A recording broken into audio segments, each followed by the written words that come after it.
Sud Radio Parlons Vrai chez Bourdin, 10h30, 12h30, Jean-Jacques Bourdin. Il est 10h31, jusqu'à midi et demi nous sommes ensemble pour regarder l'actualité à travers les invités qui vont venir ici en direct au téléphone ou dans notre studio, et puis vous-même 0826 300 300, vous n'hésitez pas, allez-y, vous étiez très nombreux jeudi et vendredi à nous appeler, nous avons battu des records d'appels, donc continuez 0826 300 300, merci d'être avec nous, bonjour à toutes et à tous. Émeute après la mort de Naël, la situation est plus calme. Les commerçants constatent les dégâts, réparent les dégâts. Les tribunaux prononcent les premières condamnations. Les maires appellent la population à se réunir sur le parvis des mairies à midi. Les sirènes retentiront dans toutes les communes de France en soutien à tous les élus agressés. Nous aurons le témoignage de plusieurs élus agressés.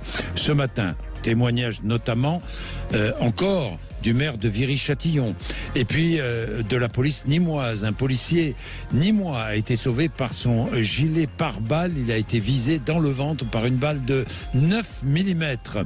Nous ouvrirons le débat entre 11h et midi. Sanctionner les parents des mineurs impliqués dans les pillages et saccages, est-ce possible? Que dit la loi? Comment responsabiliser les parents?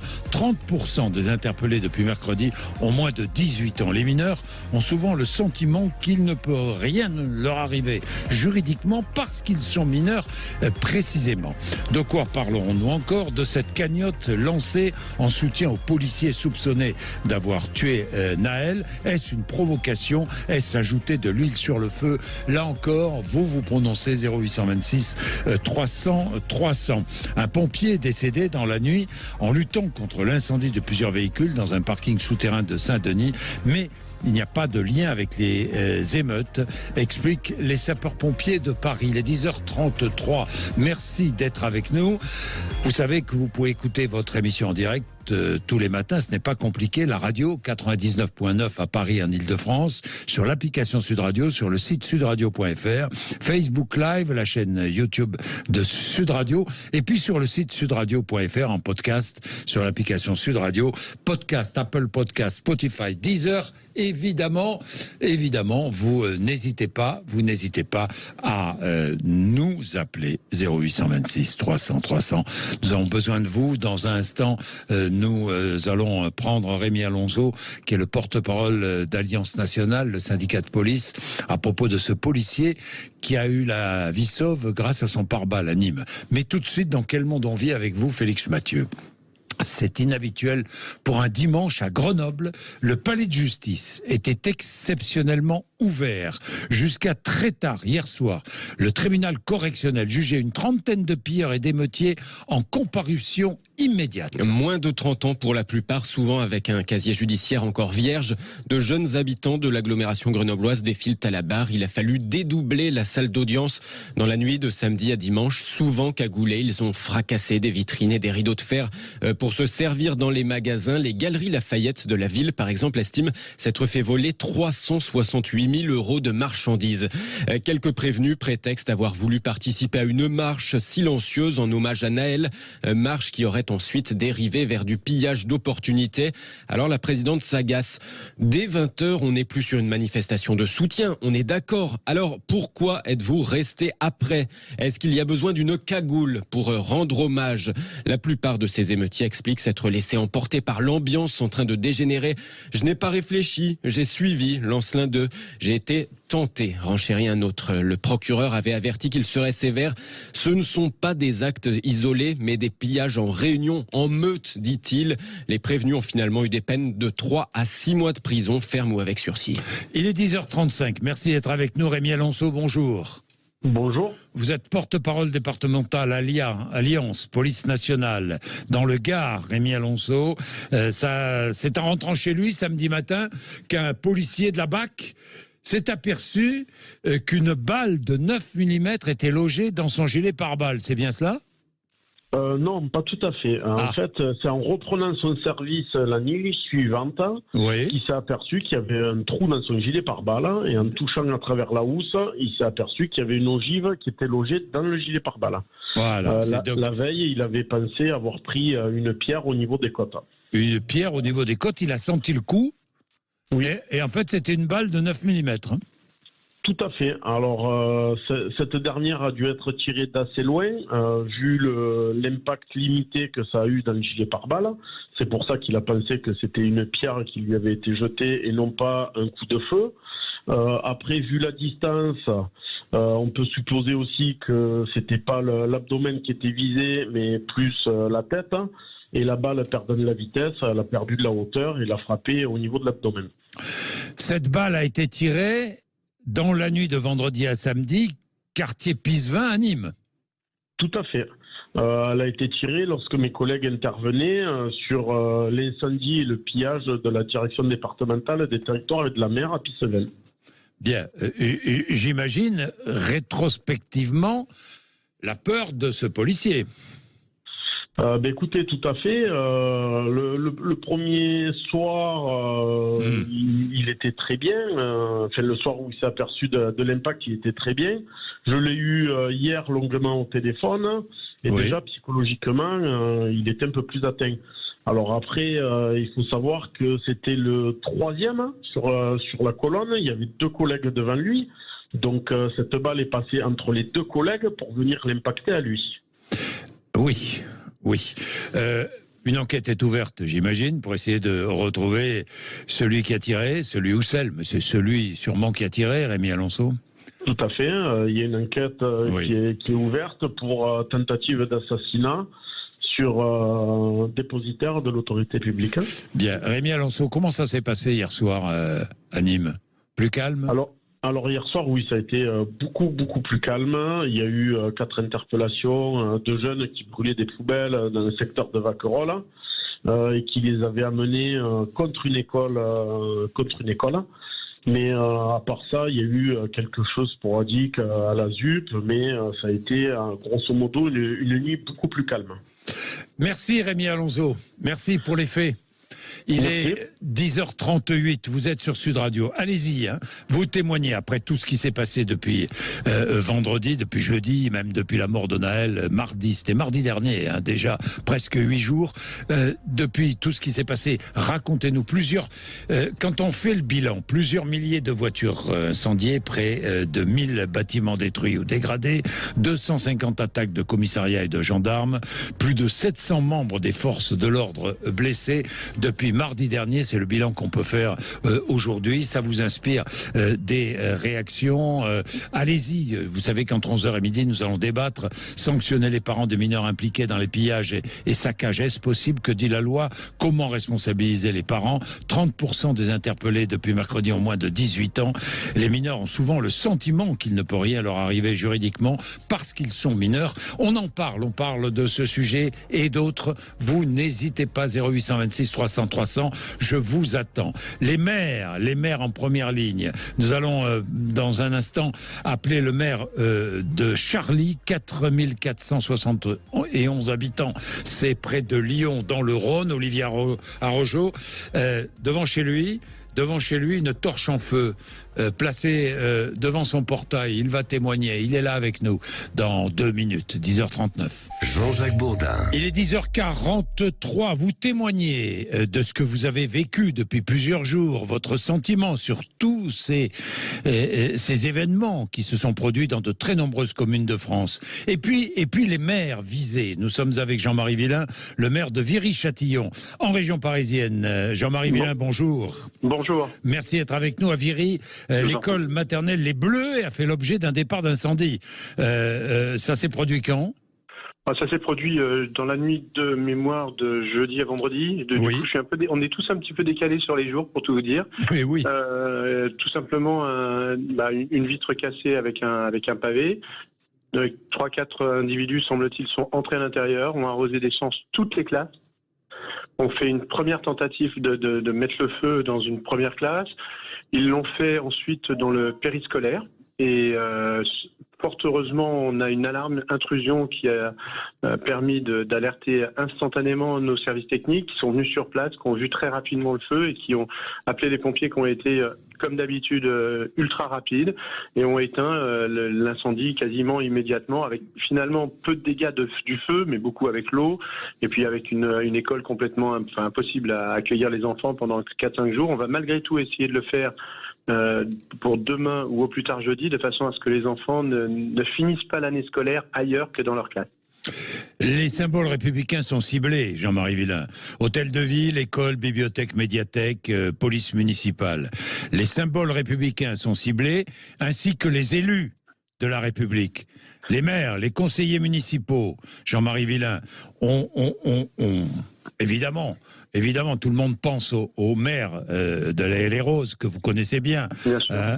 Cette attaque à la voiture bélier contre le pavillon du maire de la Haye les Roses, portail et véhicule incendié, son épouse qui s'est enfuie avec ses 2 enfants. Les 2 enfants du couple ont 5 et 7 ans. Elle s'est fracturé la jambe en essayant de fuir, justement, et de sauter par-dessus un mur. Rassemblement à midi sur le parvis de toutes les mairies de France, à Viry-Châtillon également, avec les sirènes qui sonneront, c'est bien cela? Oui, les sirènes, c'est un petit peu compliqué parce qu'on risque justement, en déchargeant la possibilité d'un appel urgent. Ce qui m'importe, c'est surtout de rassembler les gens, de pouvoir évoquer l'appel de l'AMF, parce que c'est vrai que c'est un moment important, comme sera important le moment de rassemblement auprès de Vincent Jeanbrun cet après-midi à 15h à la Haye les Roses, parce que nous devons lui apporter ce soutien et puis surtout montrer qu'on est tous ensemble et qu'on refuse justement de céder à cette brutalité, à ces agressions. On est là pour aider les gens. Très franchement, on passe beaucoup de temps et c'est parce qu'on aime bien ça aussi, mais parce que on a sa cheville au corps. On a besoin d'essayer d'apporter du meilleur vivre, en particulier à ces familles qui vivent dans les quartiers en politique de la ville. Mais on ne doit pas céder non plus à cette pression, fût-elle peut-être un peu dangereuse. On a tous été, à un moment ou à un autre, là on a atteint le paroxysme avec cette agression contre la famille de Vincent. Mais on ne doit pas rester insensible, ni surtout ne pas bouger, et surtout pas baisser les bras. J'aime ce que vous dites, Jean-Marie Villain. Comment s'en prendre à des élus de la République, des élus qui font le bien pour la commune et pour ceux qui habitent les communes et qui sont là pour faire vivre les communes et pour permettre le bien vivre et le bien vivre ensemble. Jean-Marie Villain, prenons un autre maire avec nous, Olivier Arrojo, qui est le maire de Charly, un peu plus de 4000 habitants, métropole de Lyon. Olivier Arrojo, bonjour. Bonjour à tous. Merci, bonjour. Nous sommes avec Jean-Marie Villain, le maire de Viry-Châtillon également. Olivier Arrojo, vous avez découvert devant chez vous une torche enflammée, c'est cela? C'est ça, c'est une torche manuelle qui a été déposée dans la nuit, dans la fin de nuit de samedi à dimanche. Et c'est une découverte fortuite en ouvrant le portail le matin, sous le choc, puisque ma commune n'a pas été comme certains de mes voisins, on n'a pas connu de difficultés ces dernières nuits. Donc c'est vrai que c'est sous le choc qu'on se rend compte que finalement, au-delà des institutions, bien maintenant on bascule dans des démarches individuelles, des attaques individuelles, et cela est de plus en plus inquiétant, je trouve. Heureusement, je suis bien moins touché que l'ensemble de mes collègues et de collègues dont on vient de parler, mais voilà, ça montre bien une difficulté que nous avons avec une certaine minorité de population qui a en gros une difficulté avec l'autorité quelle qu'elle soit. On va au-delà de simplement c'est dramatique. Imaginez des attaques de mairies, de services publics, de bibliothèques, de cantines scolaires. Mais quand on en vient maintenant à basculer sur l'attaque des personnes en tant que telles, de leur maison, de leur famille, cela interroge sur notre société. Oui, vous avez raison, cela interroge sur notre société. Qu'allez-vous faire à Charly à midi? Même chose, vous appelez la population à se rassembler sur le parvis de la mairie? Oui, tout à fait. Nous avons déjà eu un grand nombre de personnes qui nous ont témoigné leur soutien et leur présence. Je crois que c'est important de montrer que nous sommes rassemblés, quel que soit ce qui se passe, nos valeurs doivent être défendues. Oui, je vous dis à tous les deux, Jean-Marie Villain, Olivier Arrojo, enfin je vous pose la question, c'est une initiative formidable, cette initiative à midi, parce que c'est une manière de montrer que vous réinvestissez l'espace public, que l'espace public appartient à tous. C'est bien exact, c'est exactement ce que voulait l'AMF, c'est bien montrer que d'abord c'est essentiel, ces bâtiments publics sont essentiels pour la vie de nos populations, et qu'il faut impérativement, parce que quand on attaque le service d'état civil d'une mairie, ce sont les populations qui vont avoir encore plus de mal. Et Dieu sait s'il y a beaucoup de difficultés pour avoir des passeports et des cartes d'identité. Mais vous imaginez que si vous repoussez ça de 2 ou 3 mois encore, mais c'est catastrophique pour les familles. Donc c'est ça, il faut impérativement que les gens comprennent que ces bâtiments, c'est pas pour le maire, c'est pas pour les élus, c'est pour tout le monde. Tout le monde doit pouvoir bénéficier de ces services. Je suis juste inquiet, si vous me permettez, Jean-Jacques Bourdin, je suis inquiet quand même parce que là où on devrait faire bloc, tout le monde devrait faire bloc. La presse, les élus, la population, on devrait tous faire bloc derrière les policiers, les pompiers et tous les gens de nos services publics. Mais quand j'entends quand même, moi, une sénatrice qui sort quand même ces ignominies de dire que la République s'est faite sur les émeutiers et sur le fait de détruire des bâtiments publics, aujourd'hui, c'est vraiment mettre de l'huile sur le feu. C'est un scandale tout simplement. Moi, j'ai mal justement d'entendre quelqu'un qui veut être élu ou qui souhaite être élu parler de cette façon-là de nos services publics, parler de ce qui est nécessaire pour nos habitants. Oui, la responsabilité. On parle beaucoup, et on va en parler entre 11h et midi, de la responsabilité des parents, mais il y a aussi la responsabilité des politiques, de certains responsables politiques, et la responsabilité de chacun, parce que c'est bien beau de tout mettre soit sur le dos de l'immigration, soit sur le dos de je ne sais trop quoi, mais c'est aussi ces émeutes de la violence pure, de la délinquance pure. De la délinquance pure. On n'est plus du tout dans l'appel au soutien à ce pauvre gamin, quel qu'il soit, parce que moi je continue de penser qu'à 17 ans on n'a pas le droit de mourir, quelles que soient les raisons. Maintenant, à côté de ça, quand on va piller un magasin et qu'on ramasse tout à l'intérieur, on n'est pas dans la revendication, on est dans le vol, on est dans la voyoucratie. De la délinquance pure, de la violence pure, vous avez entièrement raison dans le vol. Qu'est-ce que vous en pensez, Olivier Rogeau ? Je pense qu'un certain nombre de personnes utilisent cette période pour mettre à mal notre système, mettre à mal nos valeurs, tout ce qui fait le principe de notre République. Et je parle aussi de certains élus qui prennent des positions qui mettent le doute dans les esprits des uns et des autres. C'est bien pour ça qu'il faut défendre nos valeurs haut et fort. On doit les afficher, on doit partir du principe que, quelle que soit la situation, on doit défendre notre République et ne pas laisser cette culture finalement de l'incivilité se mettre en place, parce que finalement on crée un peu le droit à la délinquance, on accepte tout, et il nous faut une fermeté absolue, car bien sûr ce que nous avons vécu ces dernières nuits n'ont rien à voir avec le drame familial qui est un peu à l'origine de tout cela. Il faut faire le distinguo, mais nous devons être d'une rigueur par rapport au respect des règles dans notre pays. C'est intéressant ce que vous dites, le droit à la délinquance, Olivier Rogeau. J'ai même lu une députée, je la cite, Alma Dufour, qui est une députée LFI, je la cite parce que, disons les choses clairement, dans la vie, il faut dire, qui dit la fin justifie les moyens, quoi. La violence...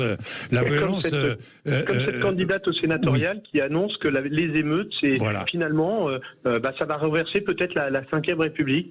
Moi, je suis désolé, mais la 6e République, si elle doit arriver, elle doit se faire en respectant nos valeurs, en respectant nos règles et en respectant, pour l'instant, la 5e République et nos institutions. On ne change pas la République parce que on a aussi ce droit de vivre ensemble, de le vivre en se respectant, et ces gens-là, pour moi, ne respectent plus rien. Bien, merci à tous les deux, merci. Hommage à travers vous deux, hommage à tous les maires de France. Je rends hommage à tous les maires de France. C'est un sacerdoce pour beaucoup. Vous savez, quand on est maire d'une petite ou grande commune d'ailleurs, on est dérangé jour et nuit. Le moins de problèmes, on se tourne vers le maire. C'est un homme et une femme essentiel. D'ailleurs, c'est l'élu qui est le plus plébiscité par les citoyens.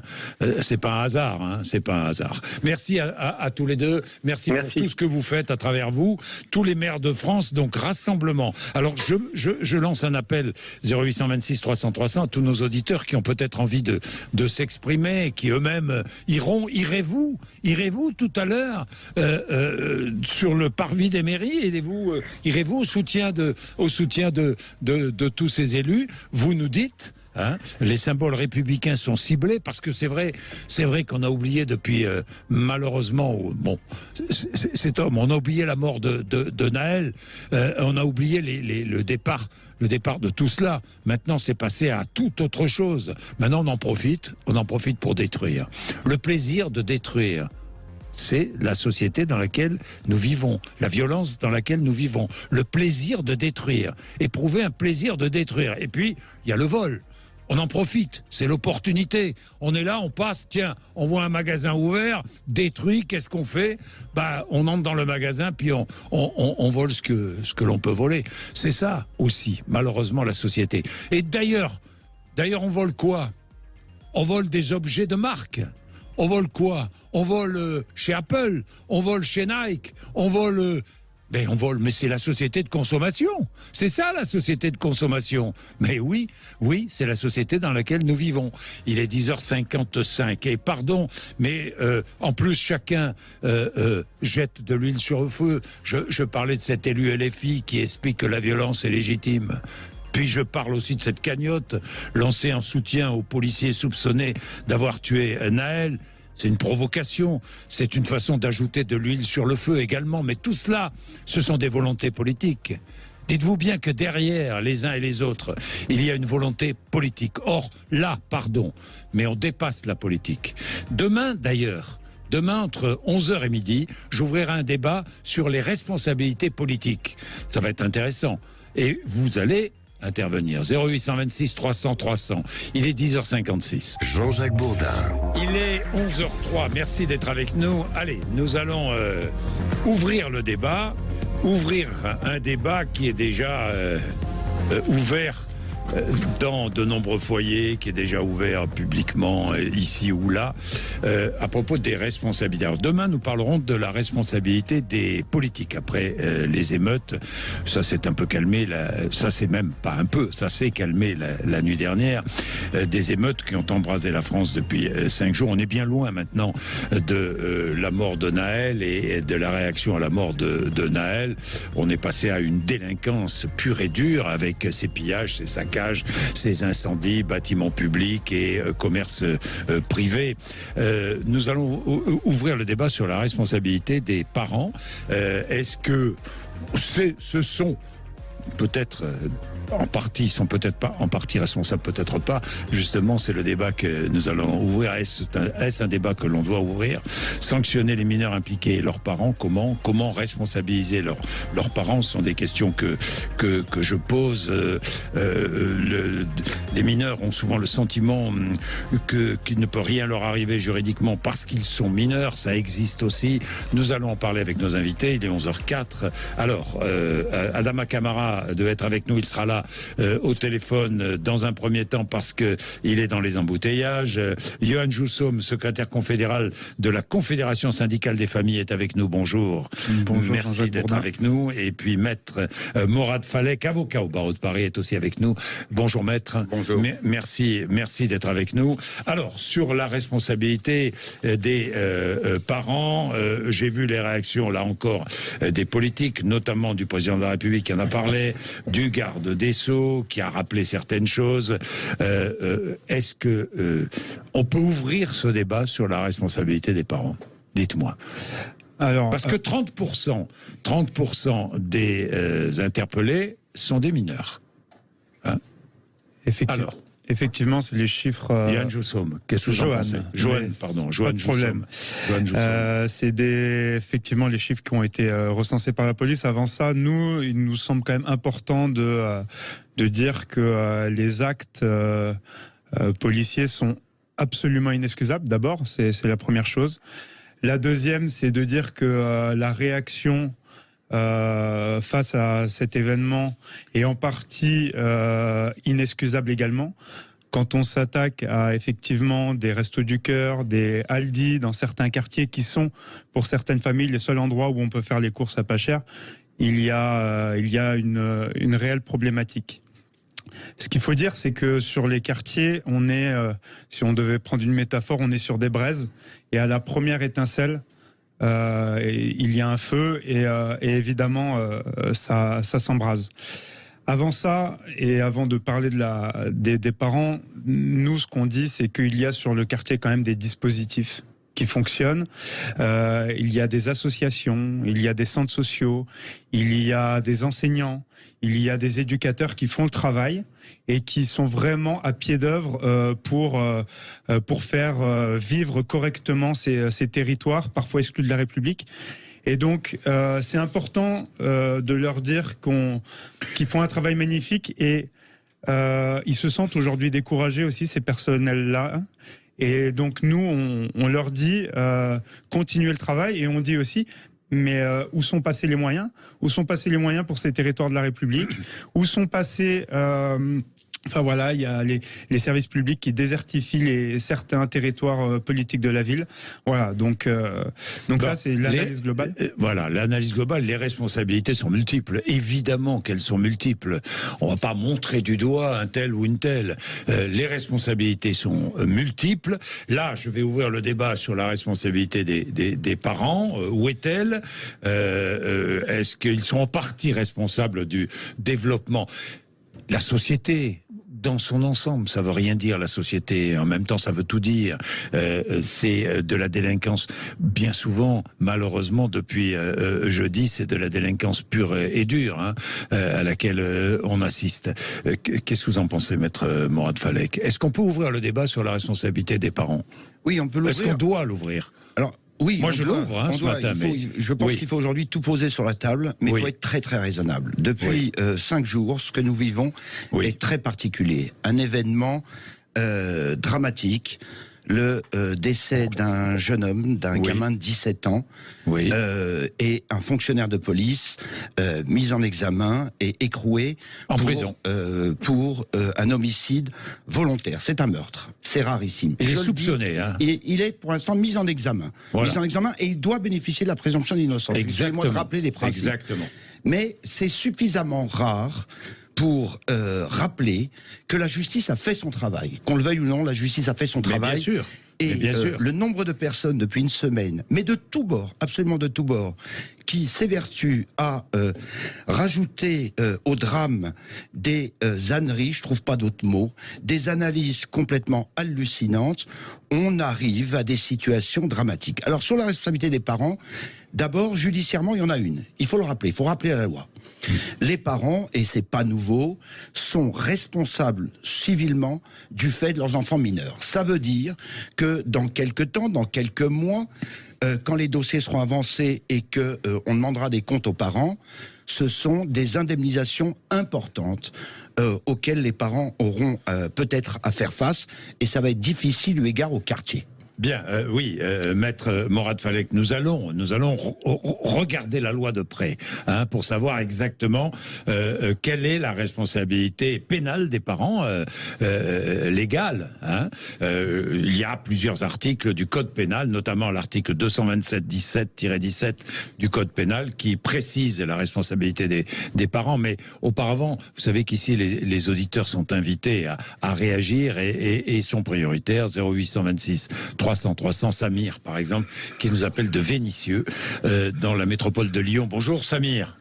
Bonjour Jean-Jacques, vous allez bien ? Oui, ça va Samir, et vous ? Ça me fait plaisir de vous retrouver, Samir, dans des circonstances pas évidentes, mais enfin, ça me fait plaisir. Alors, allez-y Samir. C'est pour tout le monde. Alors moi, je voulais juste remettre les choses, comme on dit, à plat. Allez-y. Là, on veut parler de la responsabilité des parents. Ça veut dire qu'on essaye de... Comment expliquer ? Comment je pourrais dire ? Je vais trouver les mots justes. J'ai l'impression que l'État veut... Je dis pas que tout est de la faute de l'État. Chacun a une part de responsabilité. Oui. Mais il faut... si on veut faire bouger les choses, il faut reconnaître qu'il y a un problème en France depuis plus de 40 ans avec la police et les jeunes des quartiers. Il faut l'accepter. Il faut que l'État reconnaisse et dise oui, voilà, il y a un problème. On va s'y attaquer. Tant qu'ils reconnaîtront pas ça, tant qu'ils reconnaîtront pas ça, ça n'avancera pas, Jean-Jacques. Vous vous rendez compte, si on fait le bilan je parle juste des 10 dernières années, je vais pas dire des 40 ans, de tous les gens qui ont été victimes, qui ont eu des problèmes avec la police dans les quartiers. Mais Samir, je comprends ce que vous dites et vous avez entièrement raison. Il y a un vrai problème, évidemment, de dialogue entre la police et les jeunes des quartiers. Mais ça, on pouvait le dire mercredi. On peut toujours le dire d'ailleurs, et c'est l'un des problèmes. Mais on a dépassé tout ça à partir de jeudi. Je veux dire par là que, Samir, bien souvent, quand on regarde ceux qui comparaissent dans les tribunaux aujourd'hui, dans les comparutions immédiates, on constate que bien souvent, ce ne sont pas des jeunes du quartier qui se sont mis à piller. Ce sont des jeunes des quartiers, mais parfois des jeunes très insérés, des jeunes qui ont un boulot, ou qui sont étudiants, ou qui sont au lycée, qui ont pillé, qui ont vandalisé, qui ont même incendié les opportunistes. C'est encore une fois, c'est la société de consommation. Parce que je le disais, on n'a pas volé, on est allé voler des Nike, on est allé voler dans des magasins de luxe, on est allé voler chez Apple, hein, Samir? Oui, mais Jean-Jacques, j'ai une question. Quand il y a des manifestations de gilets jaunes ou je ne sais quoi, des retraites, et qu'on attrape des mineurs en train de piller, est-ce qu'on dit que on ouvre ce débat-là, c'est la responsabilité des parents? Moi, c'est ça qui me choque. Comprenez? Bien souvent, Samir, les parents, 30% des jeunes sont des mineurs, des jeunes arrêtés, interpellés, sont mineurs. Oui. Samir. Oui, mais pourquoi je comprends pas pourquoi on déplace le débat sur les parents. Moi, c'est ça qui me choque. Oui. Les parents, ils font ce qu'ils peuvent. Moi, je connais pas de parents. Vous savez, j'ai grandi à Vénissieux, Jean-Jacques. Oui. C'est difficile pour tout le monde. Tout le monde. Maintenant, moi, il faut qu'on essaye de tout. Il faut que ça cesse tout ça. Pour tout le monde, pour vous, pour nous, pour tout le monde. Il faut qu'on arrive. On est condamnés à vivre ensemble. Qu'est-ce qu'on fait? On continue comme ça jusqu'à 15 jours et ça dégénère et on contrôle plus rien? Ou on continue comme ça? Samir, il y a plusieurs réponses. Il y a évidemment plusieurs réponses. Samir, vous serez d'accord avec moi? Bien sûr qu'il y a plusieurs réponses. Et parmi ces réponses, il y a peut-être une manière de responsabiliser les parents d'enfants mineurs. Mais Monsieur Bourdin, moi je connais pas de parents qui laissent leurs enfants aller dehors faire de tels actes. Moi j'en connais pas. Les gens qui disent après, comme on dit, il y a les opportunistes, mais il faut pas jeter l'eau propre sur les parents des banlieues. Les parents des banlieues, ils galèrent, monsieur. Ils galèrent. Oui, ça c'est vrai. Ils galèrent. Vous avez raison, ils galèrent. Ils sont confrontés à la discrimination tous les jours, à tout. Si vous saviez les problèmes qu'il y a, mais je vous promets. Et en plus, ça qui est choquant, c'est que tous ceux qui donnent leur avis, ils connaissent rien. Ils connaissent rien, ils savent même pas ce qui se passe. C'est ça qui est choquant. On entend toujours les mêmes. On donne pas la parole aux gens concernés. C'est ça qui est choquant. Donc moi je dis, il faut tout mettre à plat. C'est pas que les parents, c'est tout le monde. Il faut tout le monde se mettre autour d'une table et il faut discuter pour sortir de ça. Parce que moi, j'ai peur que ce qui va se passer, c'est qu'on va passer à autre chose. Voilà, on va laisser comme ça. Bien sûr qu'on va passer à autre chose. Mais c'est la vie dans laquelle... C'est le monde dans lequel on vit, Samir. Évidemment qu'on va passer à autre chose. Mais c'est pas pour ça, c'est pas parce que on passe à autre chose qu'il faut laisser ça de côté. Vous comprenez ce que je veux dire? Mais c'est ce qui va se passer, Monsieur Bourdin, vous le savez très bien. Ça fait 40 ans que ça dure. Oui. Ça fait 40 ans que ça dure. Oui. C'est ce qui va se passer. Un petit qui s'est fait tuer encore une fois. Et comme on dit, s'il n'y aurait pas eu les images, voilà, ce serait passé crème comme tous les autres, tout ce qui s'est passé avant. Il faut absolument se mettre autour du table et réunir tous les partis et discuter et faire quelque chose pour que tout le monde personne soit lésé, comme on dit. Merci Samir. Le problème, il est trop grave, Monsieur Bourdin. Voilà. Bon, merci Samir, dans tous les cas. Merci d'avoir ouvert ce débat. On va le poursuivre dans 2 minutes. Parce qu'il faut que j'observe une petite pause, il est 11h15. Jean-Jacques Bourdin. Bien, nous avons Adama Kamara va venir nous rejoindre, responsable de l'association SADA. Il travaille beaucoup dans les quartiers. Johan Joussom est là, secrétaire confédéral de la Confédération syndicale des familles, et maître Morad Falek, avocat au barreau de Paris. Maître Falek, rappelons la loi, ce que dit l'article L227-17 du code pénal sur la responsabilité des parents, je lis: le fait par le père ou la mère de se soustraire sans motif légitime à ses obligations légales au point de compromettre la santé, la sécurité, la moralité ou l'éducation de son enfant mineur est puni de 2 ans d'emprisonnement et 30 000 € d'amende. C'est ce que dit la loi. Hein, ça veut dire qu'un père ou une mère peut être reconnu coupable, son enfant mineur, 13 ans, 14 ans, entre dans un magasin, va voler de la marchandise, le père ou la mère peut être reconnu coupable. Alors, ce qu'on va reconnaître en termes de culpabilité, si c'est reconnu, c'est pas le fait que votre fils ait volé, c'est votre défaillance éducative qui a mené à ce que on va s'apercevoir. Alors, c'est pas si simple. C'est des dossiers un peu compliqués qui commencent à être appliqués également. Ça, c'est une réalité. Pour le reste, ce que je disais tout à l'heure, c'est surtout, et celle-là elle est automatique, c'est cette responsabilité civile. Mais on ne peut pas être condamné pénalement du fait d'autrui. Vous ne pouvez pas être condamné pour une infraction que vous n'avez pas commise.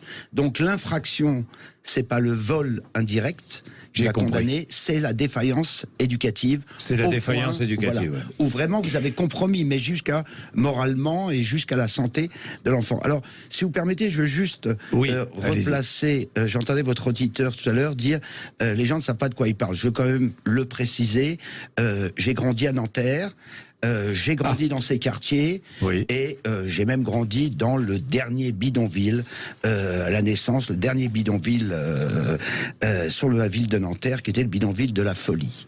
Et croyez-moi, les quartiers à l'époque, c'était pas plus simple qu'aujourd'hui. C'était vraiment pas plus simple qu'aujourd'hui. L'autre élément qui est important à rappeler, parce que dans ce bouillon de pessimisme absolu depuis une semaine, bien évidemment que dans les quartiers, vous avez des réussites exceptionnelles. Mais oui. Vous avez des réussites exceptionnelles, il y en a. Oui, mais on les met beaucoup. pas suffisamment en valeur. On les met jamais en valeur. Et ça, c'est une vraie difficulté. Moi, je le vois au barreau. Je vois l'origine des nouveaux confrères. Mais ça gêne tout le monde de mettre en valeur la réussite des quartiers. Elle est peut-être là, la difficulté. Ça gêne politiquement, ça gêne tout le monde. Mais c'est une vraie, réalité. C'est une réalité, je le rappelle. Oui. Moi, j'étais les 2 premiers soirs des émeutes parce que j'ai connu les pères, parce que j'ai connu essayer de descendre dans les quartiers. J'ai pas la prétention de vouloir calmer les actes des uns et des autres, mais d'essayer de comprendre parce que il y a parmi ces jeunes des gens que j'ai déjà défendus.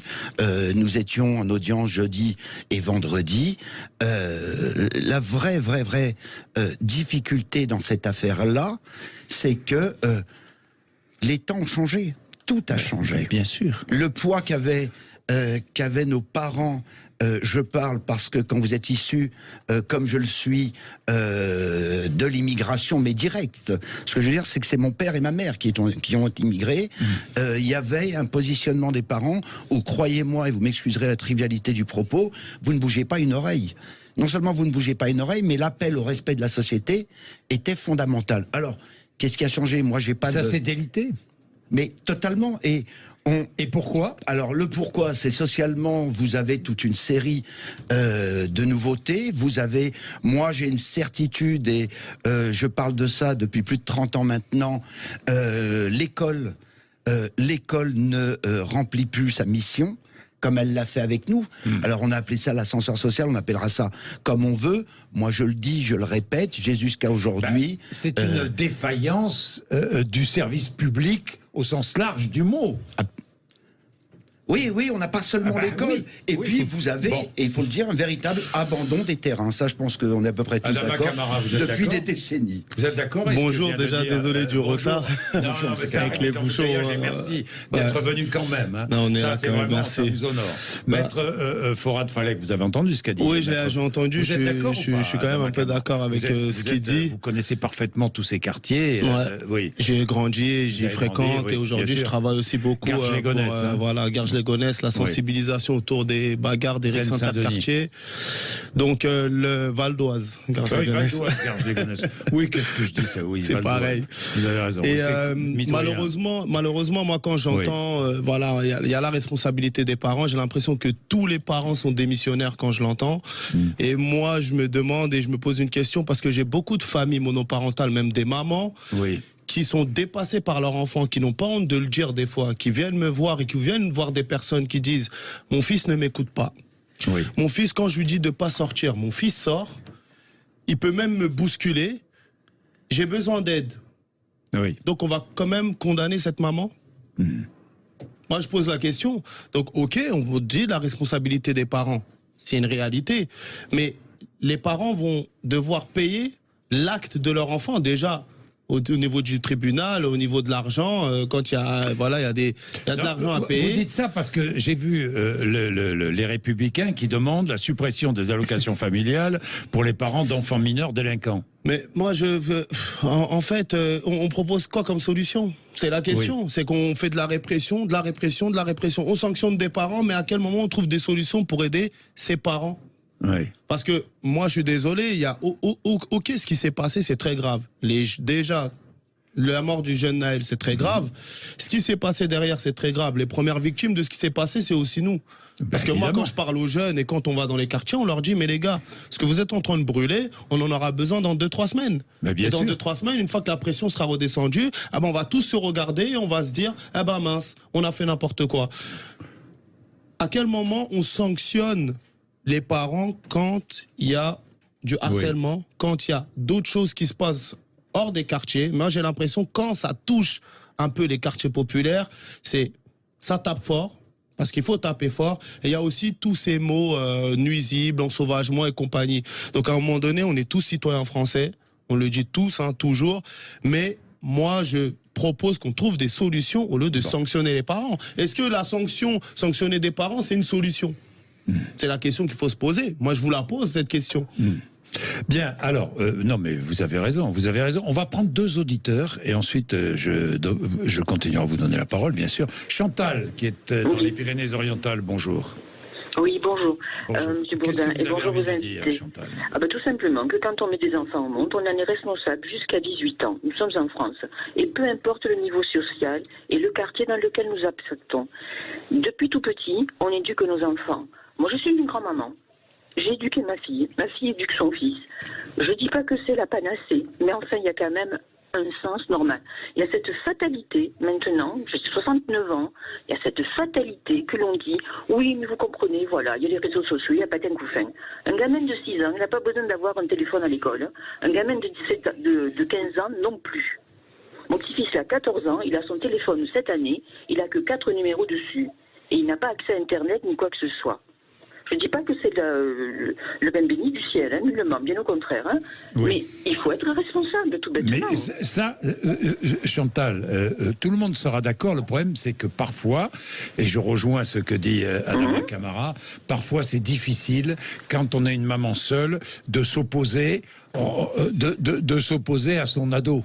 À son ado de 13 ou 14 ans. C'est vraiment très difficile. Alors là, franchement, M. Bourdin, j'ai la bouffaïde qui m'attrape. Je suis désolé, mais c'est une expression. Alors allez, oui, je connais. Mais là, la bouffaïde m'attrape. Il y a un parmi tant d'autres, mais c'est pas la totalité de tous les enfants. Donc il ne faut pas stigmatiser non plus la maman, qui va se sentir encore plus en dessous des autres, parce qu'il est effectivement, il y a également tout ce qui est l'entourage social, mais je dirais qui émane de la République.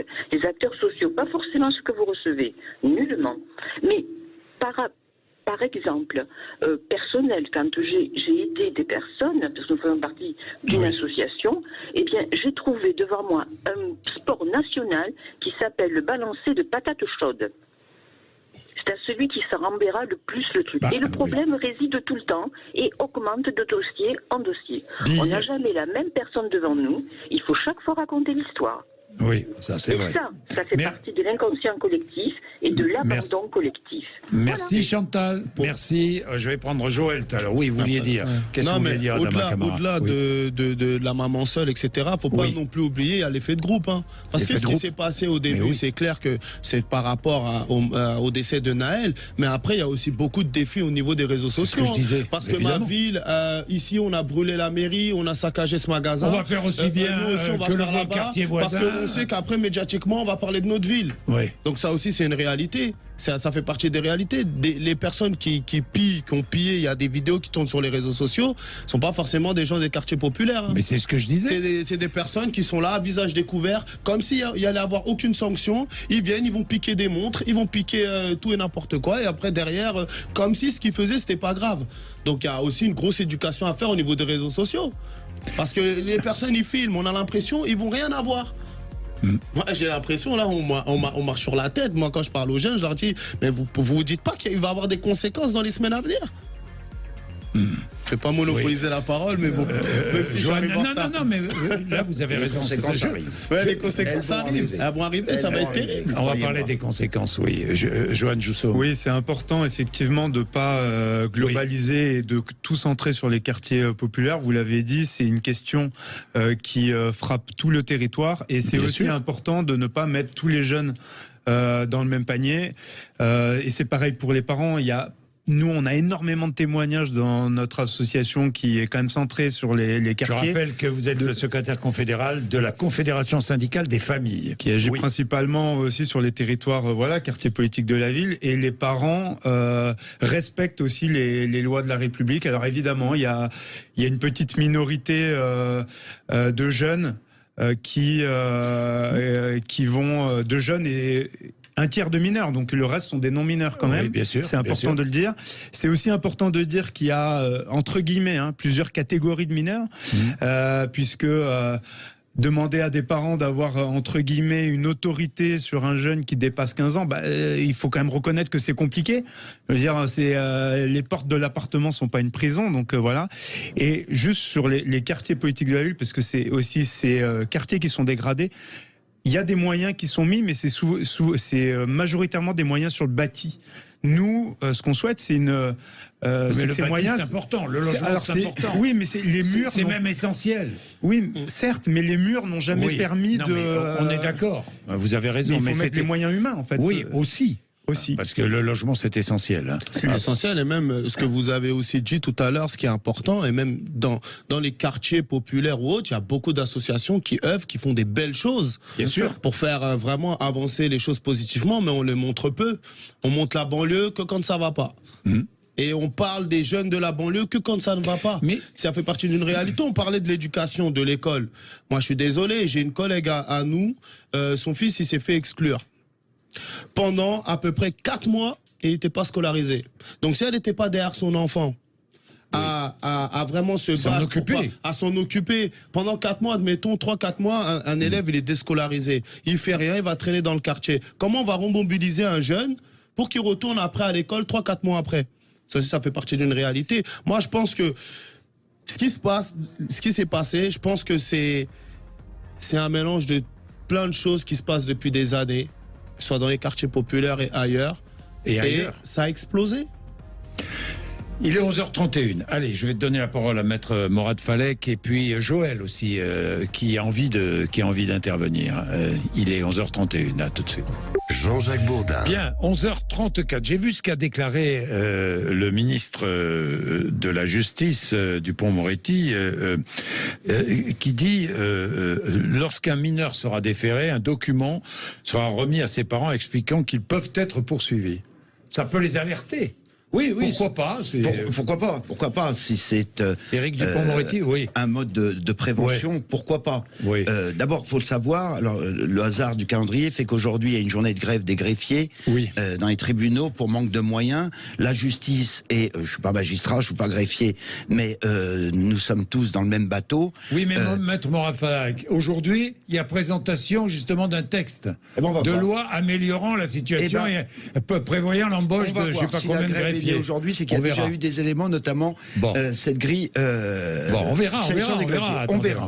Mais pourquoi pas maintenant la responsabilité des parents, on parlait de la responsabilité pénale tout à l'heure, c'est pas automatique et fort heureusement, on vient pas parce que le fils mineur ou la fille mineure s'est rendu coupable d'un vol de je ne sais quoi dans ces émeutes qu'on va embastiller du jour au lendemain les parents. C'est plus compliqué que ça. Il y a un vrai travail de fait, ça faut le savoir. Moi, ce qui m'amuse beaucoup, excusez-moi, le terme est peut-être impropre, mais je l'utilise volontairement, c'est de se rendre compte que à chaque crise de ce type, nos politiques, nos responsables ont l'impression de découvrir l'eau tiède. Qu'est-ce qui me fait dire ça? J'entends encore une proposition qui est une tarte à la crème depuis des années, de la suppression de l'allocation familiale aux parents. On va arrêter avec ça. On sait bien que ça marche pas, on sait bien que c'est ridicule, on sait bien que c'est encore une fois, c'est un baratin politique absolument éhonté, je le dis comme je le pense.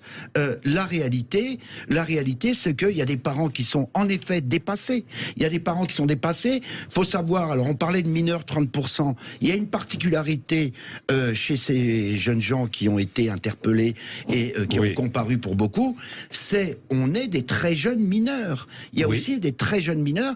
Et on m'interrogeait 13 ans. À l'audience vendredi, la question essentielle et qui revenait à chaque fois posée par les magistrats, mais pourquoi vous faites ça? C'est fondamental. Vous avez défendu certains... J'en ai défendu. Vendredi, on y a passé la journée avec des confrères. Et alors la question est toujours la même et la réponse est toujours la même. Je sais pas. Eh bien, il se trouve, et c'est là où il y a une vraie difficulté. Je l'ai dit et je le répète, que cette réponse, elle est non seulement sincère du jeune, mais c'est la vérité. Je ne sais pas. Je ne sais pas. Mais ils venaient d'où ces jeunes? Ils venaient d'où ces jeunes? De différents milieux? Il y en a du quartier, ça s'échange, il faut le savoir, ça s'échange aujourd'hui, c'est devenu un village. À travers les réseaux sociaux, et ben toi tu vas aller dans le département du Val d'Oise, toi tu seras en Seine-Saint-Denis, et on a des gens qui arrivent de partout. Et en espèce de surenchère. Avec souvent des jeunes qui sont scolarisés, qui n'ont pas de soucis. On a de tout, Monsieur Bourdin, absolument de tout. Des jeunes scolarisés, des jeunes qui ont un emploi, on a de tout. Alors, quand je dis on a le sentiment de découvrir l'eau tiède, nous sommes sur des décennies de difficultés. On n'a jamais posé véritablement les problèmes, qu'on le veuille ou non. Qu'on le veuille ou non, je ne sais pas s'il faut changer de république, passer de la 5e à la 6e. Oui, mais ça, tout ça, je m'en contrefie. Mais les jeunes s'en foutent. Moi, c'est organisé. On s'en moque de ça. C'est organisé une vie sociale. Et on n'a pas le choix. Dernier point, et je le soulève quand même, ça peut aussi poser une difficulté parce que les gens ont peur des mots. En arrière-plan, on a ce thème presque honteux, qui est très difficile à manipuler, l'immigration. L'immigration. Tous ces jeunes, souvent, sont issus de... On arrête avec ça. Il y a une idée, elle est claire, elle est nette, elle plaît ou elle plaît pas. Ces gamins sont français et resteront français. Alors, tous les jeunes que vous avez défendus plusieurs jeunes. Oui. Bon. Ils viennent d'où? Alors, je vais vous surprendre. Comme ils sont français. Alors, ils sont tous français. Ils sont tous français. Français. En tout cas, ceux que j'ai défendus et ceux que j'ai vus passer, ça va régler le problème. Mais surtout, socialement, il n'y a pas que des gens de cité. Ben oui, c'est ce que il n'y a pas des gens de cité. Et ça fait 30 ans que je défends des gamins, et pas seulement. Et croyez-moi, la délinquance, c'est transversal. C'est socialement transversal. Mais évidemment. Je défends des gamins de l'Ouest parisien, des beaux quartiers de l'Ouest parisien, dans toutes les matières. Quand je dis dans toutes, c'est toutes. Ça va de l'outrage au refus d'obtempérer, au trafic de stupéfiants. Et je prends un exemple tout simple. Quand vous prenez les Black Blocs, c'est impressionnant la population que vous y trouvez. Mais impressionnant. Ah oui, et là, vous avez... Des cadres. Vous avez des cadres, vous avez des étudiants de haut niveau, vous avez... Donc, c'est bien la démonstration que socialement, il y a une vraie difficulté. Et socialement, au sens le plus large. On peut parler des réseaux sociaux, on peut parler de la société consommation, qui est une catastrophe. Quand culturellement, ce que vous offrez aux mineurs aujourd'hui, je ne vais citer aucune émission, quand la référence culturelle, ce sont les âneries qu'on nous passe sur certaines chaînes, excusez-moi, il y a un moment où moi je reviens et je vais passer pour un dinosaure. Et les influenceurs, quand vous voyez qu'on est influenceur, on n'aligne pas 3 mots correctement, effectivement, on gagne des millions. Et on gagne des millions. Quel schéma vous voulez donner?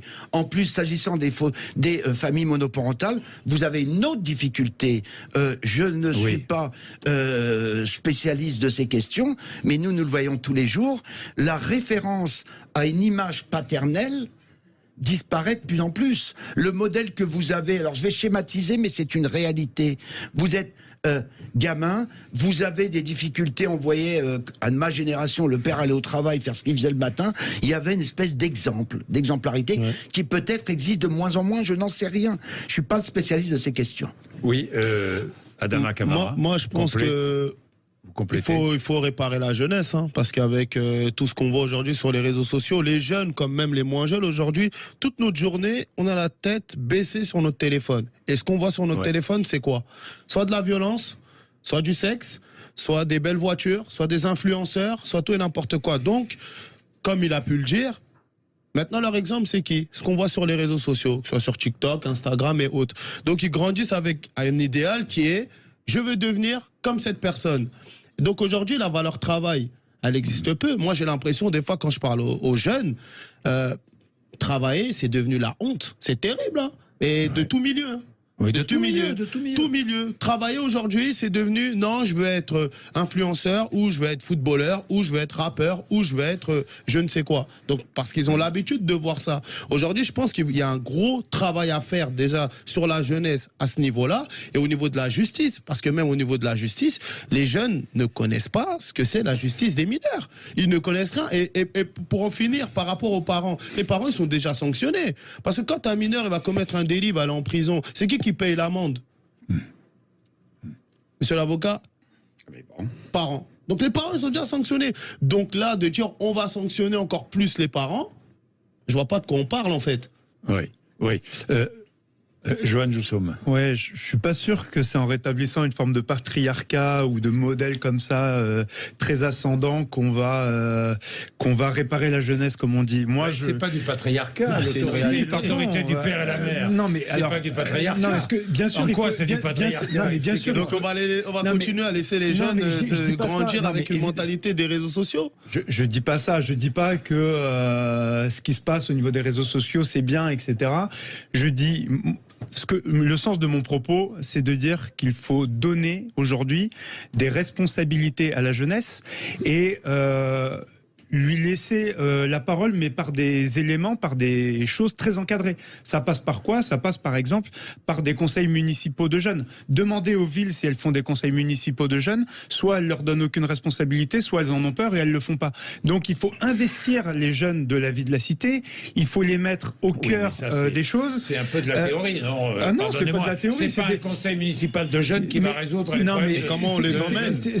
Comment des gens les emmènent au conseil municipal ou un conseil. Comment on les attire à les ramener là-bas? Moi, je pense que le plus gros problème de ce qui se passe, de ce qu'on voit, c'est une recherche de valorisation. Oui. Les jeunes, ils cherchent à se valoriser. Même là, ils se valorisent dans le mal. Hein. Ce qui se passe là, ces temps-ci. C'est vrai ce que vous dites. Mais ils sont contents parce qu'on parle d'eux. À quel moment on parle de ces jeunes? On parle jamais des jeunes. Les jeunes, c'est soit on leur impose quelque chose, ou soit on dit, bah, laissez-les, c'est des jeunes qui fréquentent pas les structures, ils s'en foutent de la politique et autres, et on leur parle pas. À quel moment on va commencer à parler avec ces jeunes, et on va leur donner de la valorisation, de l'importance, et de leur dire que la réalité, c'est pas ce qu'on voit sur les réseaux sociaux. Aujourd'hui, quand on regarde les réseaux sociaux, on va regarder TikTok, on va regarder la prison, on a l'impression que la prison, c'est facile avec TikTok. Oui, voilà, on en est là. On en est là. Vrai, la prison, c'est facile parce que on va montrer pendant 1 minute, parce qu'une vidéo, en moyenne, les vidéos qui regardent les jeunes, c'est 30 secondes, 1 minute. Et pendant 1 minute, on va nous faire croire que la prison, c'est facile. Donc aujourd'hui, je suis à des débats avec des jeunes où je leur fais prendre conscience, les gars, la prison, c'est pas TikTok. Oui. Donc la valorisation, je pense que c'est important. Après, on va prendre Joël et puis Jean-Étienne. Joël, bonjour. Oui. Bonjour Jean-Jacques Bourdin, je suis ravie de vous avoir. Moi aussi Joël, moi aussi. On vous écoute tous les jours sur Sud Radio. Merci, c'est gentil Joël. Vous êtes dans le Lot-et-Garonne, hein? Alors, je Je suis à Agen, dans le Lot-et-Garonne. Je voulais apporter un témoignage. Oui. Parce que je viens de déménager. J'ai habité pendant 33 ans. Oui. La cité Montano à Agen, oui. qui est une cité où il y a beaucoup de population maghrébine. Oui. Et nous n'avons jamais eu aucun souci avec ces personnes. Oui. C'est un quartier où il y a eu des voitures, enfin des chariots brûlés ces derniers temps. Mais toutes les personnes qui y habitent, nous n'avons jamais eu de souci avec ces gens-là. Voilà. Oui. Donc, je voulais dire surtout que les dames maghrébines s'occupent comme les Françaises merveilleusement de leurs enfants. Et je crois que jusqu'à l'âge de 12 ou 14 ans, elles les maîtrisent. Mais après, quand ils attrapent 14 ou 15 ans, là, elles ne les maîtrisent plus. Et comme les papas français, c'est le rôle des papas français de faire de prendre le relais. Et souvent, je pense qu'il y a une éducation au niveau de ces populations qui était la même chez nous il y a quelques années. Et qui a changé ? Non, qui n'a pas suffisamment changé, justement. Ah. Je vais raconter une petite histoire. Alors, qu'est-ce que vous vouliez dire ? Le rôle des pères, là, vous voulez souligner ? Le rôle des pères. Alors, qu'est-ce que vous voulez dire à propos du rôle des pères, Joël ? Alors, je vais vous expliquer en 2 mots. Je m'en étais pas rendu compte sur place, mais l'année dernière, nous avons eu la réunion des voisins des quartiers. Oui. Il y avait les dames et il n'y avait pas les messieurs. Les messieurs ne sont pas venus. Oui. Or, ce sont des populations qui ont l'habitude de faire les choses, de fêter les choses, les hommes d'un côté, les femmes de l'autre. Et ça, c'est un réel problème. Et quand on a demandé pourquoi les messieurs ne venaient pas, on n'a pas trop compris pourquoi. Mais au bout d'un petit moment, les messieurs, quelqu'un est arrivé et dans l'affaire de 20 minutes, toutes les dames ont été parties. Non, voilà. Joël, vous voulez dire que les pères, malheureusement, ont démissionné, enfin, ou de moins ne remplissent pas leur rôle, et le rôle peut-être qu'ils remplissaient auparavant. Je ne sais pas. Il ne s'agit pas de société patriarcale. Hein, et peut-être que le patriarcat, pardonnez-moi, mais à une époque, ça a été utile aussi. Il ne faut pas non plus. Le rôle du père est aussi très important. J'aimerais clarifier après. Le rôle du père, il est important. Oui. Moi, j'ai une maman que j'accompagne parce qu'aujourd'hui, je fais de l'accompagnement au deuil. Quand il s'agit d'aller parler de... Non, mais c'est une réalité. Il y a une maman qui m'a dit, Adama, père veut dire repère. Oui. Donc à partir du moment où on va se dire la vérité, c'est vrai qu'il y a beaucoup de papas qui sont absents. Mais oui. Le pourquoi du comment, je ne suis pas là pour les accabler, mais il y a des pères qui sont absents. Donc forcément, un jeune qui n'a pas l'exemple à la maison va chercher un exemple dehors. Son exemple dehors, ça va être sur peut-être le grand du quartier, etc.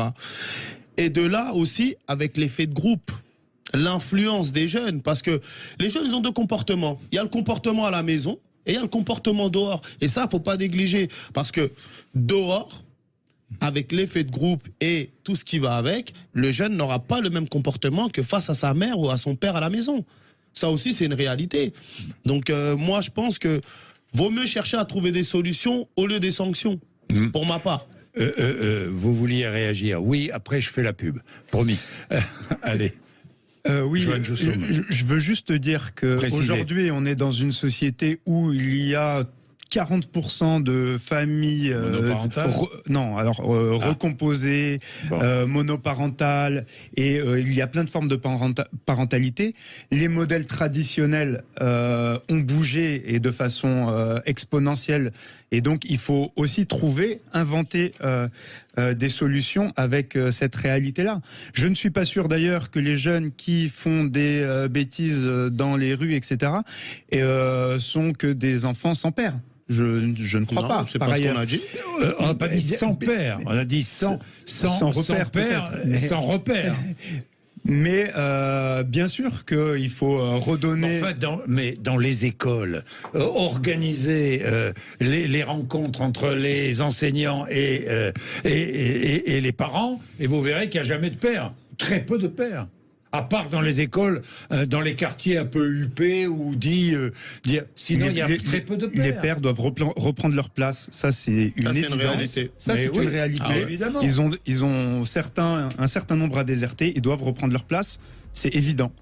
Parce que des fois on compte même plus sur le grand du quartier que sur le père. Oui. Des fois. Alors, attendez, vous allez tout de suite, je vous donne la parole, mais il est 49, il faut que j'observe une pub. Jean-Jacques Bourdin. Il est 11h52, très vite, Jean-Étienne, qui est à Maison Lafitte, dans les Yvelines. Bonjour Jean-Étienne. Bonjour à tous. Alors, qu'est-ce qu'il faut faire? Vous supprimez toutes les aides sociales? Alors écoutez, moi je suis enseignant, donc déjà par rapport à ce que j'ai entendu, j'ai pu, je me permets quand même calmement, parce que ça boue à l'intérieur, je me permets quand même de le préciser. Quand j'ai des réunions, j'ai été enseignant à Saint-Denis, j'ai vécu en cité, voilà, enfin je vais pas à me justifier, mais pour que vous ayez un peu une idée. Moi je suis désolé, je vois aussi des pères qui sont complètement dépassés, etc., ou des pères et des mères qui me répondent qu'ils n'en ont strictement rien à faire. Donc je vais être très concret. D'ailleurs, j'en profite pour dire vive parents vigilants. Je ne sais pas si vous connaissez, mais c'est quelque chose dont les personnes devraient se concentrer un peu. C'est parents vigilants, ça c'est quelque chose de très important que vous pouvez trouver partout, et ça j'insiste. Et j'en profite aussi pour après je vous dirai très vite ce que je propose. Très vite, Jean-Étienne. Et je suis d'ailleurs comme Reconquête à fond pour le soutien des forces de l'ordre. Voilà. Bien. Moi ma proposition. Enfin, tout le monde est pour le soutien des forces de l'ordre. Hein. Pardon ? Tout le monde est pour le soutien des forces de l'ordre. Hein, j'espère bien. Oui. Bah oui. Alors allez-y. Je vous donne donc voilà. Mais très vite, Jean-Étienne, allez-y, parce qu'on perd du temps. Je viens d'entendre Gérard Darmanin qui encore. Mais faites pas de politique. Qu'est-ce que Jean-Étienne, qu'est-ce que vous dites? Ce que je voulais vous dire, c'est que je suis pour effectivement que comme vous venez si bien de le dire, Monsieur Bourdin, la solution la plus radicale avec tout ce qu'il se passe en ce moment, c'est pas de prendre quelques temps pour s'adresser au quartier et être ferme avec les voyous, comme vient de le dire ce cher Darmanin, c'est de couper les aides à toutes ces familles qui sont dépassées, comme je peux le voir, et je peux vous dire que... elles seront moins dépassées, Jean-Étienne. Vous leur coupez les aides, elles seront moins dépassées? Leur couper tout. Voilà. Leur couper tout, c'est-à-dire que vous en faites quoi? Vous les mettez à la rue? Mais monsieur Bourdin, ne soyons pas dans la caricature. Mais c'est pas la caricature, c'est la réalité des choses. On les empêche de respirer aussi. Monsieur, qu'est-ce que vous voyez bien en ce moment tout le bazar et tout ça? La seule solution pour l'instant est la plus rapide et peut-être pour vous la plus radicale. Mais je suis désolé, c'est parce que j'ai pas beaucoup de temps pour parler avec vous. Mais ça serait de couper les aides et je peux vous dire que les parents réagiraient, selon moi, beaucoup plus. Vous croyez, Jean-Étienne, sans vouloir ouvrir la moindre polémique avec vous, hein, mais Jean-Étienne, est-ce que vous pensez que si on enlève tous les moyens de subsistance à des familles, ça empêchera des gamins de 14 et 15 ans de ne pas aller voler une chaussure Nike? Je vous pose la question. Les parents, si ça va pas s'ils vont pas avoir un espèce de... Parce que vous croyez que le gamin qui a 15 ans, il va écouter ses parents? Bien sûr que oui, il écoutera ses parents, Monsieur Bourdin. Rien n'est fait. Arrêtons de se voiler la face. Vos invités vont encore dire des lapalissades, je pense. Mais arrêtons de se voiler la face. Voilà ce que j'avais envie de dire. Bon, mais vous avez eu raison de le dire parce que vous n'êtes pas le seul à penser ça. Il y a beaucoup qui pensent comme ça. Jean-Étienne n'est pas le seul. Non, mais il y en a beaucoup qui pensent. Il ne faut jamais jeter l'opprobre sur ces propos-là. Ces propos, ils sont à écouter. Et il faut réfléchir autour de ce qui vient d'être dit. Quelle réponse apportez-vous? Il y a des réponses. Une fois qu'on aura tout coupé, si le jeune il continue, on fait quoi? Oui, non mais voilà. Oui. Parce qu'on pense que c'est la menace ultime, celle-là. On va couper les aides, on va couper les allocations, à croire qu'il n'y a que les personnes des quartiers populaires qui touchent les allocations. Donc ça va leur faire du mal, Et derrière, il y aura un regain de quelque chose. Et donc le parent, il va redevenir parent limite. Et on parle des parents dépassés en fait. Donc qu'on lui coupe les allocs ou pas, il est dépassé. Même s'il vient face à son enfant, on m'a coupé les allocs, l'enfant va dire que de base il le calcule pas. Donc, oui, moi je pense que ce type d'idées, qui sont, je le répète, des tartes à la crème et qui qui ne servent absolument à rien. D'abord, on prétend à travers ça amener de l'autorité aux parents, comme si le fait de couper d'un mois sur l'autre, du jour au lendemain, un revenu, ça va déclencher une espèce d'autorité que les parents n'ont jamais eue. En réalité, on va plonger ces gens dans la précarité. Ouais. Dans une vraie précarité. On oublie quand même que ces gens-là, pour vivre, c'est pas même le revenu moyen. Là, ça pose un vrai souci. On parlait aussi des forces de l'ordre.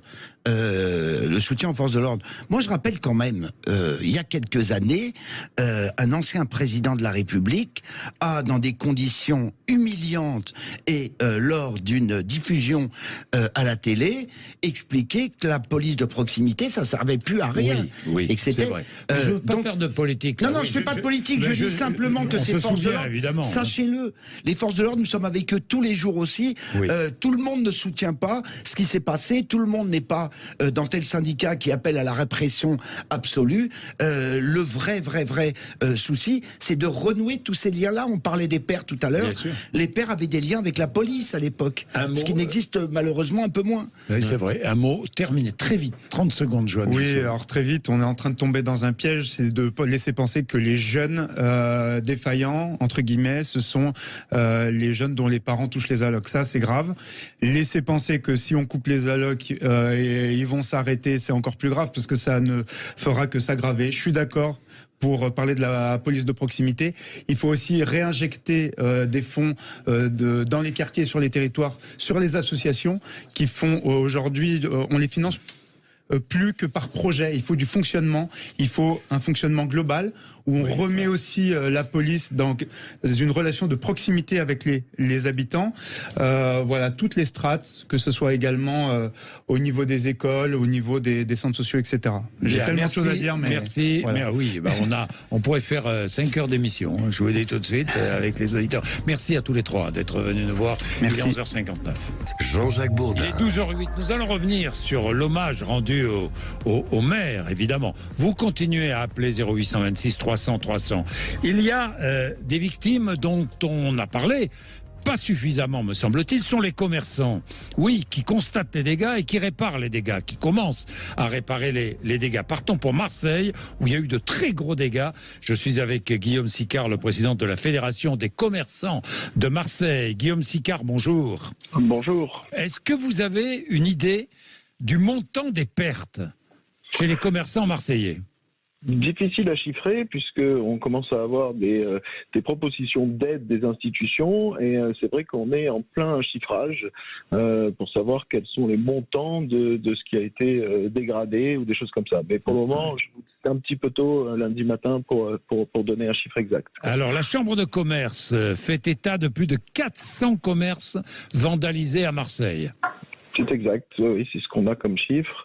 Voilà, on est un peu abattu, on est fatigué, on est triste. Aujourd'hui, beaucoup de commerces qui ont été dégradés sont des commerces indépendants avec des salariés, des personnes qui tiennent ça depuis des années, qui essayent de mettre tout leur cœur, toute leur énergie pour essayer de développer un peu un business. Et voilà, et en une soirée, en 2 soirées.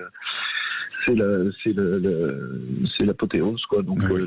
Compliqué comme situation aujourd'hui. Oui, évidemment que c'est compliqué comme situation, Guillaume Sicard. Il faut absolument. Mais comment ça marche les assurances dans ces cas-là? Est-ce qu'elles fonctionnent? Oui, alors ça dépend un peu des différentes cases qu'on a cochées. Hein. On parle de perte d'exploitation. Il y a des gens qui ne se sont pas fait vandaliser, mais bon, qui ont perdu quand même. Je vous rappelle que c'était le premier week-end des soldes, donc ce qui permet quand même de refaire un peu de trésorerie chez nos commerces, chez nos adhérents de l'association. C'est vraiment en fonction de chacun, de qu'est-ce qu'il a coché, pas coché, est-ce qu'il y a des franchises, jusqu'à combien ça peut aller. C'est vraiment du cas par cas. Et donc voilà, on est en plein dans les dépôts de plainte, toutes ces activités-là pour essayer de récupérer au maximum ce qui a été perdu, quoi. Bien, Guillaume Sicard, il y avait évidemment des jeunes venus des banlieues, mais pas que. Il y avait des mineurs, des majeurs. C'était une population très hétéroclite. Oui, c'était une population très hétéroclite. Il y avait les opportunistes, il y avait... Enfin bon... Ouais. Non, mais c'était un cambriolage à grande ampleur, quoi. Voilà. Aujourd'hui, on peut parler de ça. Hein. C'est pas. J'ai vu que la préfète avait parlé de pilleurs et non pas d'émeutiers. Je suis tout à fait d'accord avec cette ligne-là. Hein. C'était le self-service, on cassait et puis on venait servir toute une logistique pour sortir la marchandise des magasins. Enfin, c'était. Vraiment des choses qu'on n'a jamais vues dans Marseille. Même avec les Gilets jaunes, on n'a pas eu cette force, cette misère qui nous est tombée dessus. C'était beaucoup plus... Ce pillage délibéré et organisé. Exactement. Pillage délibéré et organisé. Est-ce qu'il y a des commerçants qui se sont dit on va se protéger, monter, je ne sais pas moi, des associations de défense, d'autodéfense et même faire le coup de poing s'il faut, ou est-ce que ça existe, ce sentiment? Non, j'ai pas parlé de ça. Après, il y a des coups de colère, mais voilà, aujourd'hui, on essaye, nous, avec les associations de commerçants, d'être constructifs, d'essayer de trouver des solutions. Là, le maître mot, c'est vraiment la solidarité qu'il peut y avoir entre les institutions pour aider les commerçants, la solidarité qu'il peut y avoir entre commerçants et la solidarité aussi des clients qui vont aller consommer plutôt en centre-ville aujourd'hui que sur le Bon Coin ou des choses comme ça, si vous voyez ce que je veux dire, quoi. Bien sûr. C'est un appel que vous lancez, hein. Ah oui, complètement. Guillaume Sica. Non, mais c'est voilà. Enfin, aujourd'hui, il faut consommer acteur, acteur dans le centre-ville de Marseille. Et dont les commerçants de proximité. Merci beaucoup, Guillaume Sica. Merci. Il est 12h13. Vous êtes sur Sud Radio. Vous ne ratez rien. Si vous voulez appeler 0826 300 300, ce n'est pas compliqué. Allez, nous allons rendre hommage à un autre maire. Dans un instant, Philippe Moreau, le maire de Nogent-sur-Vernisson. C'est dans le Loiret, 2500 habitants à peu près. Lui aussi a été menacé. Philippe Moreau sera avec nous dans un instant. Et hommage à midi, il est 12h13. Je l'appelle dans 2 minutes. À tout de suite. Jean-Jacques Bourdin. Bien, honneur au maire ce matin, après ce qui s'est passé à l'Allée Rose, mais pas qu'à l'Allée Rose, vous allez le comprendre, honneur au maire. Devant tous les parvis, il y a eu des rassemblements. À midi, ça se poursuit dans de nombreuses communes. Je pars tout de suite en direct. Nous partons à Nogent-sur-Vernisson, c'est dans le Loiret, rejoindre le maire de Nogent-sur-Vernisson, Philippe Moreau. Bonjour. Bonjour Jean-Jacques Bourdin. Merci d'être avec nous. 2500 habitants, c'est cela, Nogent ? Oui, c'est ça, 2600 habitants. 2600 habitants. Bien, Philippe Moreau, vous aussi, vous avez été menacé. Violence, domicile, famille, racontez-nous. Oui, c'était en 2021, à l'issue d'un contrôle organisé donc par la gendarmerie.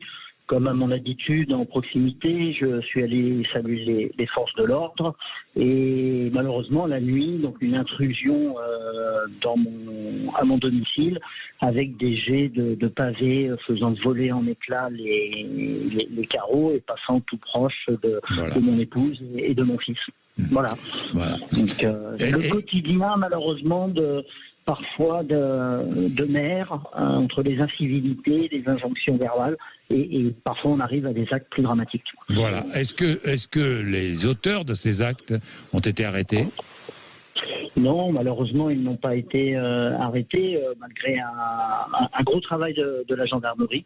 Sur ça, il faut quand même le signaler.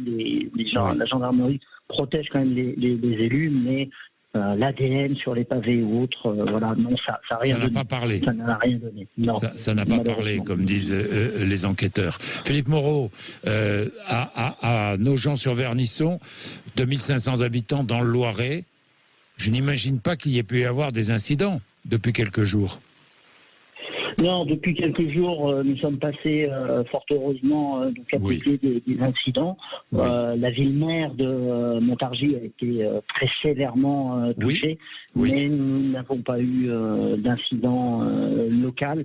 Mais ça n'empêche pas quand même des gens de tirer un feu d'artifice ce week-end. On a dû intervenir en disant c'est sans doute pas le week-end pour célébrer quelque chose. Donc, c'est sûr. Voilà. Donc, tirer un feu d'artifice ce week-end, oui. Les gens ont du mal à se rendre compte, j'ai l'impression parfois, de ce qui se passe à côté, ne mesurent pas la totalité de leurs actes. Oui, évidemment. Philippe Moreau, vous avez rendu hommage, vous aussi, vous avez organisé un petit rassemblement devant votre mairie ou... Ah oui, tout à fait. Dès ce matin, à 8h, via nos réseaux de communication, nous invitions la population. À 12h, j'ai déclenché la sirène d'alerte. Et nous avions 150 à 200 personnes sur le parvis. C'est bien ça, dites-moi. Oui, donc c'est très important parce que ça veut dire que les institutions de la République, ça touche les personnes. Les gens se réunissent spontanément parce que la mairie, c'est le point d'ancrage de la société et le point d'ancrage du village. Et donc, toujours, on vient se fixer à ce point. Et oui, alors je ne dirais pas que j'étais content parce qu'on préfère faire d'autres rassemblements, mais ce côté de solidarité a beaucoup touché la population et la gendarmerie qui était aussi présente. Évidemment. Philippe Moreau, je vous remercie. Je rappelle, rappeler combien c'était, Philippe Moreau, c'est un engagement vraiment au service des citoyens, être maire d'une commune moyenne comme la vôtre, petite commune de 2500 habitants, c'est un travail quotidien. Et si vous voulez, je vais vous donner une anecdote. Vous voyez, aujourd'hui, on se réunit par rapport aux événements et tout le travail de notre commune. Vendredi qui arrive, on va inaugurer un logement d'urgence pour les violences intrafamiliales. Et vous voyez, et fort heureusement, il y avait eu des dégradations et on brûlait ce genre de choses, eh bien, c'est tout le travail pour aider justement toutes ces violences qui auraient été ruinées. Donc, on continue notre travail avec nos citoyens et pour améliorer le mieux vivre ensemble de tous, en gardant la plus grande fermeté. Oui, Philippe Moreau, est-ce que vous trouvez que le dialogue est plus difficile aujourd'hui qu'avant ? Oui, le dialogue est plus difficile parce que les gens pensent parfois qu'ils ont plus de droits que de devoirs. Oui. Et c'est le fondement même de la société où on doit plus de droits que de devoirs, oui. Et ça, c'est c'est difficile. C'est difficile. Bien sûr. Bien, merci beaucoup Philippe Moreau. Merci à vous, vraiment. Et à bientôt peut-être. Simone, je vais prendre dans un instant Simone qui est à Castel-Sarrazin dans le Tarn-et-Garonne, parce que vous êtes très nombreux, vraiment très très nombreux à réagir sur tous ces événements de ces jours derniers. Bonjour Simone. Bonjour. Excusez-moi, j'ai commencé à parler, je ne sais pas qui c'est que j'ai eu. Mais non, Simone, il n'y a pas de souci. Vous êtes à Castel-Sarrazin. Je suis content de vous avoir. Simone, qu'est-ce que vous vouliez dire ce matin ? Je voulais dire qu'il serait temps peut-être qu'on fasse des associations de défense des maires, et quitte à aller, quand on les menace à leur maison, quitte à aller faire un groupe, aller devant leur maison et à faire, faire le guet. Être là, tout le temps. Oui. Il faut quand même qu'on se remue. On ne peut pas laisser faire tout ça, c'est pas possible, quoi. Oui. C'est une population pire qu'au Moyen-Âge. Ils ne faisaient pas ça. Oui, enfin, n'exagérons rien, Simone. Il vaut mieux vivre aujourd'hui qu'au Moyen-Âge. Bien sûr. Quand même. Oui. Non, mais je veux dire que moi, je ne parle pas de niveau de vie, je ne parle pas de vie agréable. Mais question d'être attaqué, franchement. C'est-à-dire que les maires sont en première ligne, parce que vous le savez très bien, dans toutes les communes, ils sont accusés de tout. Malheureusement, dès qu'il y a un truc qui va pas, les pompiers, c'est pareil. Un truc qui va pas, c'est sa faute, c'est la faute du maire. Oui, non, mais quand même, tout est prétexte. Tout est prétexte. Tout est prétexte à violence, tout est prétexte à méchanceté, quand même, quoi. Oui, vous avez raison. C'est bon, quoi. Et puis, c'est pas parce que le maire n'est pas exactement comme on veut, il faut aller, voilà. On vote pas pour lui, on peut s'opposer, on n'est pas obligé d'aller brûler sa maison. Mais voilà. C'est quand même quelque chose qui est dans la société qui n'est pas bon, ça.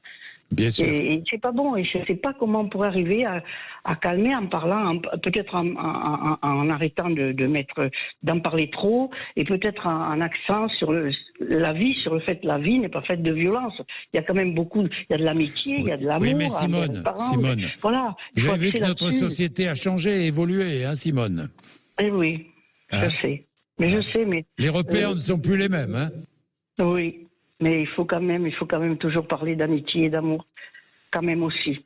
Parce que quand on a ça, on n'a pas envie d'aller taper, on n'a pas envie d'aller cogner. Il faut arrêter d'avoir cette rancune pour des choses qui, je veux dire, bon, quelle chose on peut lui reprocher à ce maire? C'est vraiment des attitudes qui ne sont pas ni excusables, ni même compréhensibles, quoi, vous voyez? Oui, oui. Oui. Parce que c'est un peu envers tout le monde, oui. Oui, mais je suis désolé, mais moi, vous voyez, on attaque mon maire, moi je suis prête à aller me mettre devant la mairie, hein, je vous assure. Hein. Mais ne soyez pas désolé, ma chère Simone. Ne soyez pas désolé, vous dites ce que pensent beaucoup et vous parlez avec votre cœur. Merci Simone, dans tous les cas. Mais je vous en prie, bonne journée. Et merci, bonne journée Simone. Et je voudrais remercier, je vais finir avec Yvan, mais je voudrais remercier toutes celles et ceux qui ont appelé, très très nombreux ce matin. Yvan. Yvan. Merci Jean-Jacques Bourdin, c'est la première fois que je vous ai au téléphone, je vous félicite tout ce que vous faites. Même je suis pas toujours d'accord, mais vous avez... Mais attendez, mais moi je suis même pas toujours d'accord avec moi-même, Yvan. Non, mais vous avez le mérite de secouer le cocotier. Ça, ne vous inquiétez pas avec ça, je vais secouer le cocotier et continuer. Hein. Bon, simplement, sur les enfants, moi j'ai plutôt une réflexion, question à poser. Pourquoi faisons-nous des enfants ? Moi, je suis d'éducation catholique. Je suis catholique, il y a des familles nombreuses, comme ailleurs. Je suis ici de la campagne. En plus, c'est pas toujours facile, on dit dans les banlieues, mais on parle rarement de la campagne. Voilà. Ça, c'est fait au passage. C'est vrai, oui. Voilà. Et vous en parlez rarement, et on parle que des banlieues. Là. Mais la campagne, c'est pas ce qui s'y passe. Voilà. Je peux vous en parler, je suis très bien placé pour savoir. Yvan, très vite. Qu'est-ce que vous voulez dire? Très vite. Est-ce qu'on fait des enfants par amour ou on les fait pour d'autres causes? Parce que c'est un choix au départ de faire des enfants. On ne fait pas des enfants, aujourd'hui en 2023, on fait des enfants. Alors il peut y avoir des accidents, forcément, mais on fait. Pourquoi faisons-nous des enfants? On les fait pour toute sa vie.